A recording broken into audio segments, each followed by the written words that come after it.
Kita siguro yan ng puno na kahoy. So madilim na kasi guys, malapit na madilim na dilim. So comment below kung meron tayong makikita ha. So yung mga espiritu guys, magpakita yan pagka alas 12, alas 3, saka na sila napakita guys, no? So sabi nila guys, magsindi ka ng kandila, sabihin mo kung taga saan ka, kung anong pangalan mo, paramdam ka. Gawin mo yan guys, pero mga bata, paalala lang po no, huwag yung gawin yan, magsindi ng kandila. So kapag may isang laro guys na Charlie guys, so sabi nila, magkuha kayo ng papel, magkuha ka ng lapis,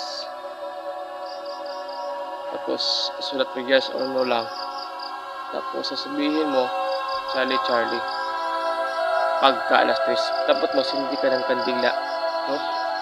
Tawagin mo yung pangalan niya, Charlie, no? So yun lang po no, sa mga bata, huwag po yung gayahin ng mga sinasabi ko. Ito ay mga professional lamang no. So meron ko nagparamdam.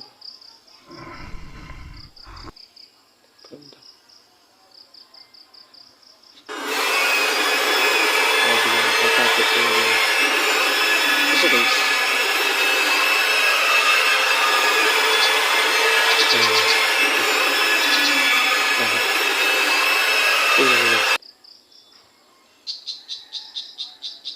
ayan. So kapag sila guys,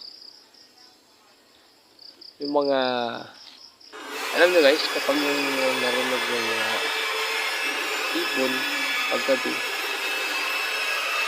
hindi na yan lang, no?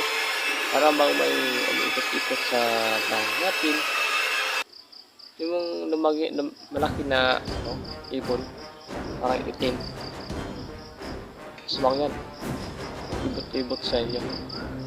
So ang tawag dyan sa amin yan, kikik guys, sa Mindanao guys, kikik no. So sabi ng lolo guys, pag sa takip ng silim, bawal na po lumabas sa bahay natin, baka ano pang makita natin sa labas natin. So yun lang po guys no. Sana po suportahan niyo ako palagi sa aking vlog na ito. So ang nalalaman natin sa ating paligid ay respetuhin natin yung mga nilalang na nakatira sa ating paligid guys, no? Mga kahoy, huwag natin basta-basta putulin ng mga lalaking kahoy. Hindi mo alam na mayroon nakatira ng mga elemento na hindi mo nakikita sa paligid natin, no? Respetuhin natin sila kasi may damdamin din sila, nasasaktan din sila. Alam nyo guys, kung bakit may mga engkanto, may mga elemento, sila po ang pinaparasahan ng Diyos natin na hindi sumunod sa Kanya. Noong unang panahon, sila po ang mga anghela, tiwalag po sa Diyos. Nalaglag sila sa lupa na ito, sa mundo ng mga tao, no? Sila yung mga anghel, napakalakas, may mga kapangyarihan guys. Sila po yung mga anghel. Iba-iba silang ginawa ng Diyos, may tikbalang, may mga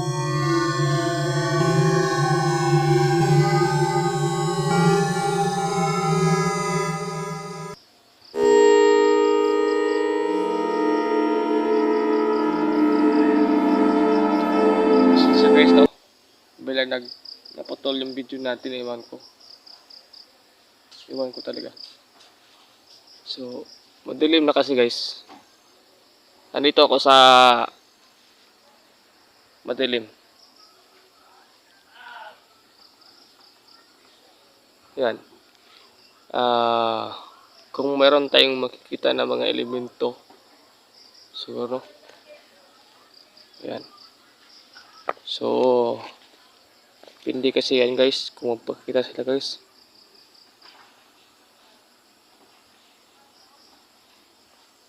Open below po tayo, no? Kung meron tayo nakikita ng mga elemento guys sa labas natin. So, nandito ko guys. Usap-usap muna tayo guys kasi apa naman. Di pa naman sila nagparandam.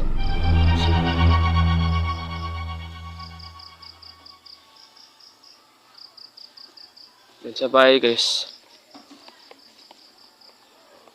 Minsan, may kumakabog dyan. No? Yan o. Nagbe-blur na siya. Nagbe-blur na. Yan.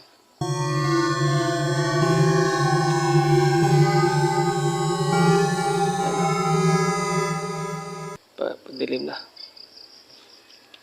So, mas maganda mag-vlog yung ng gabi. So, abangan nyo lang yung aking vlog guys to.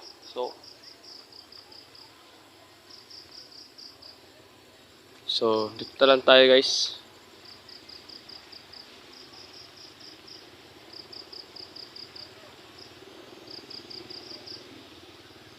Ano? Dito tayo guys. Bye-bye.